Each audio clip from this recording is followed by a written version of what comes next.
Semelhante aos retângulos, as flâmulas são padrões gráficos de continuação formados após movimentos fortes. Após um grande movimento ascendente ou descendente, os compradores ou vendedores geralmente fazem uma pausa para recuperar o fôlego antes de levar o par ainda mais na mesma direção. Por causa disso, o preço geralmente se consolida e forma um pequeno triângulo simétrico, chamado de flâmula. Galhardete. Embora o preço ainda esteja se consolidando, mais compradores ou vendedores geralmente decidem aderir ao movimento forte, forçando o preço a sair da formação da flâmula. Flâmulas de baixa. Uma flâmula de baixa é formada durante uma tendência de baixa acentuada, quase vertical. Após essa forte queda de preço, alguns vendedores fecham suas posições enquanto outros decidem aderir à tendência, fazendo com que o preço se consolide um pouco.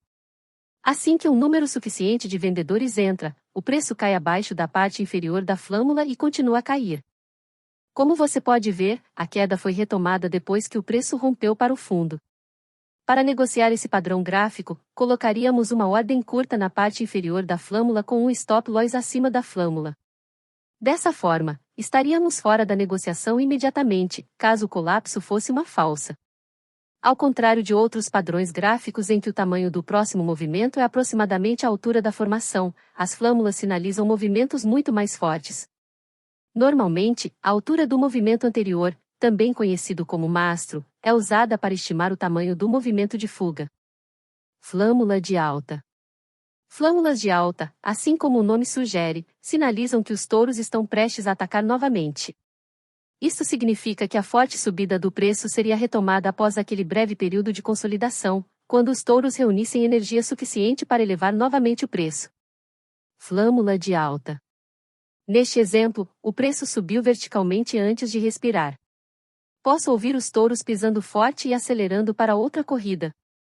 Assim como previmos, o preço fez outro forte movimento de alta após o rompimento. Para jogar isso, colocaríamos nossa ordem longa acima da flâmula e nossa parada abaixo da parte inferior da flâmula para evitar falsificações. Como discutimos anteriormente, o tamanho do movimento de fuga é próximo à altura do mastro, ou o tamanho do movimento anterior. Veja, as flâmulas podem ser pequenas, mas podem sinalizar grandes movimentos de preços, então não as subestime.